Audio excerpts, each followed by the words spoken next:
because I can't quit messing with stuff, I came back down here this morning and started messing with this snare because that snare wire rattled, and everything I was doing to it, it should have prevented that. And I'm like, I must be missing something. So I came back down and played with the heads a little bit more, cranked up the bottom head a little higher, and it still didn't do anything. Put a little bit more on the batter side head, still didn't do anything. Looked at the wires. The wires, last night I did see that the wires were kinked a little bit, so I unloosened the side that it was kind of pulled up a little higher on, and it released back into a perfect spot, and then I tightened it back down, and it still did it.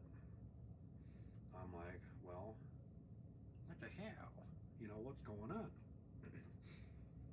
So I took a look at the wires. Now, the wires are inexpensive ones, relatively cheap, but they're still wires, you know. I probably will order a set of Pure Sounds for this now, because I like the way this thing sounds. But I took a look at the wires on the bottom, and I discovered something. Now, 20 strand wires, you know, 20 strands, you know, they're all put together down on this machine, however it fabricates them.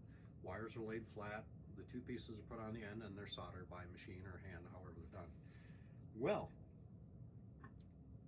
one of the wires was soldered a little twisted.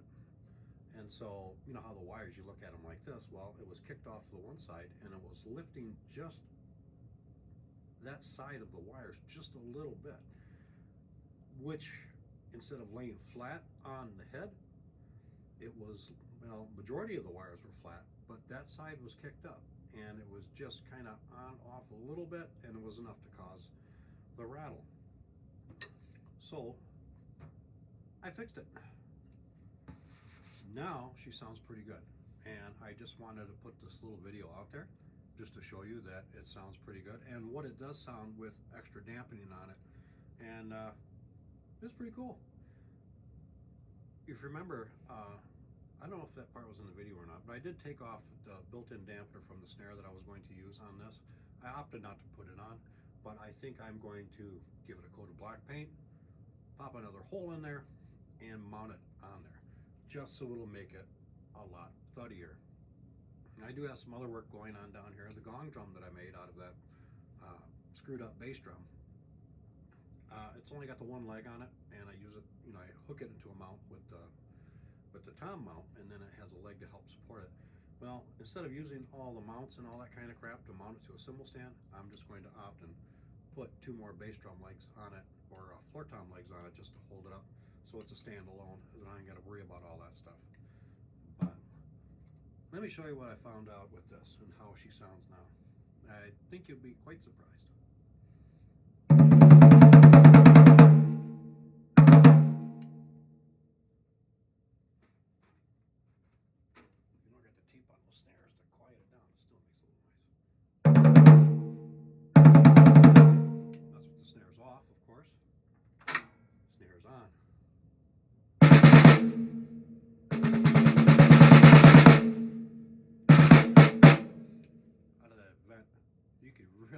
I can really feel the air moving on my leg. It's this thing moves a lot of air. All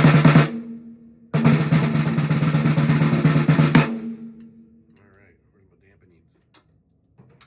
And that's straight with no dampening on it, no tape on it, no nothing. So we're going to use, this is a Stereo, an Aquarian 14-inch studio ring.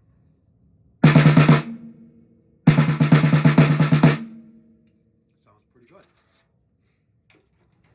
Now let's try Steve's Big Fat Donut. You're really gonna be amazed with this one. This one is, oh. Ooh.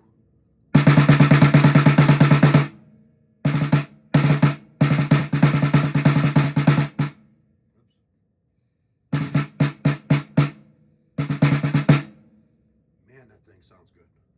A lot of bass to it. It's real thuddy.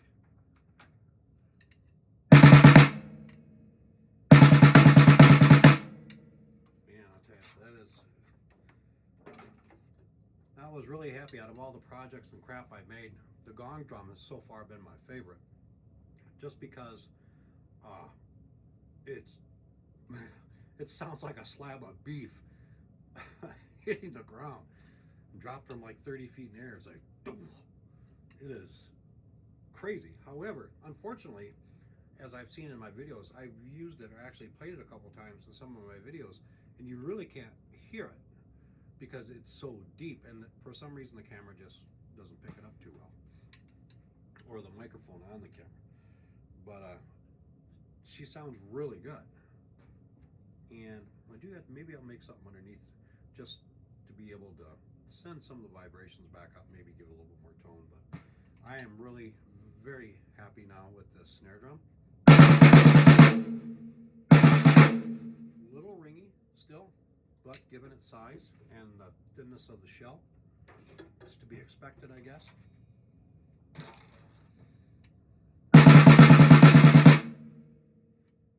As far as dampening on it, I do like the studio ring. Steve's Big Donut is a little more effective, I think. It just sounds mean.